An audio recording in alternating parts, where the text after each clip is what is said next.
আসসালামু আলাইকুম রবিন ভাই। ওয়ালাইকুম আসসালাম ভাই। কি অবস্থা? আপা কেন আসছে? আপা আসসালামু আলাইকুম। ওয়ালাইকুম আসসালাম। আপা আসছে যে আপনার যে খামারে কিছু কবুতর আছে, হ্যাঁ, এই সময় আমার কবুতর দেয়, হ্যাঁ। আর আমাকে কবুতর নেয়। আচ্ছা আচ্ছা, মাশাআল্লাহ। আপা এগুলা বাইরে থেকে নেন, আমার বাড়ির কাছে বেচা লাগে নাকি? হ্যাঁ, হ্যাঁ।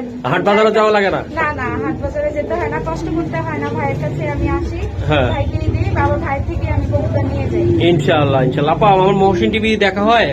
হ্যাঁ, দেখা হয়। ইনশাআল্লাহ। তো এই দর্শক পর্যন্ত তো আপনি আমার চ্যানেল মহসিন টিভি বা আমাদের থেকে কবুতর নিয়ে কোথাও শিকার হন নাই। না, না। ইনশাআল্লাহ দর্শক, এরকম ভাবে অনেক আপুরা আসে, অনেক বাইরে আসে ভিডিও করতে গেলে। আপনারা চাইলে আসবেন, আসবেন।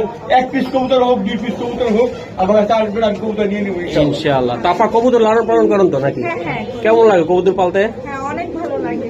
পাখি তো পালেন মনে হচ্ছে আপনি। হ্যাঁ, পাখি, ঘুঘু পালি, কবুতর পালি। হ্যাঁ। আর কবুতরই অনেক রকমের আছে। আচ্ছা আচ্ছা আচ্ছা, মানে অবসর টাইমটা আপনার ভালো লাগে তাই না?